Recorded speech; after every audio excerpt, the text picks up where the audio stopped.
1971 সালে আমরা যখন মুক্তিযুদ্ধ করি তখন পাক বাহিনীর পক্ষে রাজাকার আলবদর শান্তি কমিটির পক্ষে আমেরিকা দাঁড়িয়েছিল, তাদের অস্ত্র দিছে, অর্থ দিছে এবং আমেরিকার সমর্থনে পাক বাহিনী তার দালালরা বাংলাদেশের 30 লাখ লোককে হত্যা করেছে, 2 লক্ষ নারী সম্পদ হানি করেছে, কোটি কোটি বাড়িঘর সম্পত্তি ধ্বংস করেছে। সে আমেরিকার সাম্রাজ্যবাদ আজকে ইসরায়েলের মধ্যে মদত দিয়ে ফিলিস্তিনি নিরীহ জনগণকে নির্মমভাবে হত্যা করছে। আপনারা শুনে আশ্চর্যিত হবেন যে ফিলিস্তিনি যে শিশুদের হত্যা করছে, এই হত্যার পিছনে তাদের মোটিভ কি? মোটিভ হচ্ছে ফিলিস্তিনি শিশুদের আজকে মেরে ফেলবে যাতে ফিলিস্তিনিদের ভবিষ্যৎ ধ্বংস না দাঁড়াতে পারে। আমেরিকার এই নীতির বিরুদ্ধে আজকে আমরা অনেকেই কথা বলি না।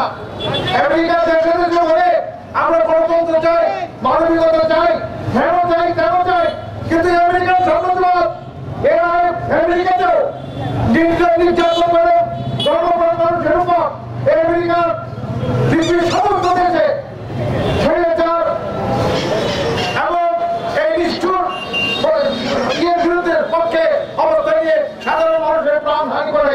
আজকে আমরা সম্মিলিত সামাজিক আন্দোলন এই ইসরায়েলের নির্মম হত্যাকাণ্ডের বিরুদ্ধে তীব্র নিন্দা করছি এবং সারা দুনিয়ার মানুষকে ইসরায়েলের বিরুদ্ধে দাঁড়িয়ে ফিলিস্তিনিদের রক্ষা করার জন্য অনুরোধ জানাচ্ছি এবং আমেরিকান সাম্রাজ্যবাদের বিরুদ্ধে সারা দুনিয়ার মানুষকে ঐক্যবদ্ধ হয়ে সাম্রাজ্যবাদ বিরুদ্ধে আন্দোলন করে তোলার আহ্বান জানাচ্ছি।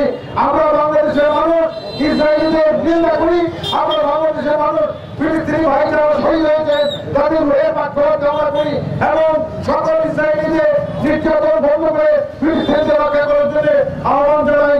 এই আজকে মানববন্ধনের বক্তব্য আপনারা যারা এখানে এসেছেন, যারা আমাদের সহযোগিতা করেছেন, সাংবাদিক ভাইদের এমনকি সকল ভাইকে সম্মিলিত সামাজিক আন্দোলনের পক্ষ থেকে আন্তরিক অভিনন্দন এবং সালাম জানিয়ে আজকে মানববন্ধনের কর্মসূচি এখানে সমাপ্তি ঘোষণা করছি। জয় বাংলা। সম্মিলিত সামাজিক আন্দোলন আজকে এই মানববন্ধনে উপস্থিত আছেন সম্মিলিত সামাজিক আন্দোলন শাখার সভাপতি আমার কাকা এবং আরো উপস্থিত আছেন। যারা উপস্থিত আছেন সকলকে জানাই আমার তরফ থেকে আন্তরিক অভিনন্দন।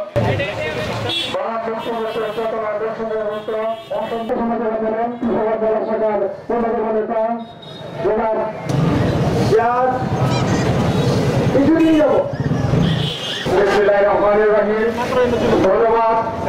আজকে সারা বিশ্বে এখানে তাদের প্রতি আন্তরিক কৃতজ্ঞতা ধন্যবাদ বন্ধুরা